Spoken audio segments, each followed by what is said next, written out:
த்ரிஷா முத நடிச்சதே வந்து பிரசாந்த் படம் ஜோடி, அதுக்கப்புறம் லேசா லேசாங்கிறதுல படத்துல ஷியாம். நீங்க விஜய் கூட நடிச்சாரு உடனே என்ன பேசுறீங்க? நான் அது சொல்லல சார். விஜய் கூட ஃபர்ஸ்ட் பேர் சேர்ந்திருப்பாங்கல்ல, அப்பவே நினைச்சிருப்பாங்கன்னு நினைக்கிறேன் த்ரிஷா. நம்ம தான்ப்பா அடுத்து எப்படி நீனா ஒரு நாள் சிஎம் ஆயிருவோம். அதனாலதான் இந்த பேட்டியில அவங்க வந்து அப்படி சொல்லியிருக்காங்க போல இருக்கு.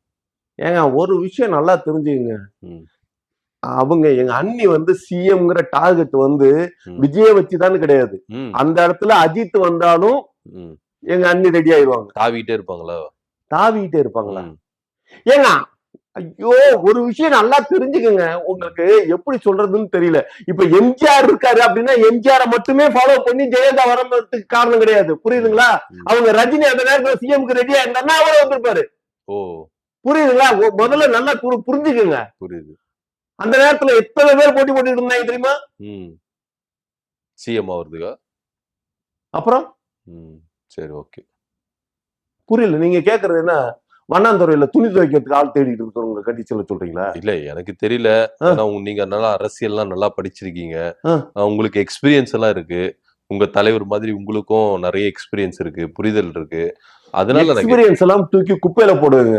எக்ஸ்பீரியன்ஸ் இருந்தா கேள்வி படிச்சங்கிற படிப்பறிவுங்கிற வச்சுக்கிட்டு எக்ஸ்பீரியன்ஸ் அறிவு கொஞ்சம் கூட நாலேஜ் இல்லாம இந்த சிபிஐ ஆபீஸ்ல கேள்வி கேட்டாங்கன்னு சொல்லி அதெல்லாம் பத்திரிகை எல்லாம் விட்டு அதெல்லாம் பாக்குறப்ப கடுப்பாகுது, அவ்வளோ கடுப்பாகுது. படிக்கிற நமக்கே கடுப்பாகுது, எங்க தலைவர் என்ன வேணும் அவ்வளோ டென்ஷன் ஆகுது. யாருக்கு? உங்க தலைவருக்கு டென்ஷன் ஆயிட்டாரு. அப்ப டென்ஷன் ஆயிட்டு தான் முகலாம் சோர்ந்து போயிருக்கோ? ஏங்க முகம் சோர்ந்து போகுதுன்னு ஒரு விஷயங்க, ஒரு விஷயம் நல்லா தெரிஞ்சுக்குங்க. நம்ம வீட்டுல நம்ம தாத்தா செத்து கிட்டத்தட்ட 30 வருஷம் ஆயிருக்கும், புரியுதுங்களா? ஆனா தாத்தா எப்படியெல்லாம் நமக்கு பண்ணாரு, தாத்தா இருக்கிறப்ப நம்மளை எப்படி தூக்கி கொஞ்சினாரு அப்படின்னு நமக்கு சொல்றப்ப அந்த உணர்வான ஃபீலிங் நமக்குள்ளார சோகத்தை ஏற்படுத்தும்.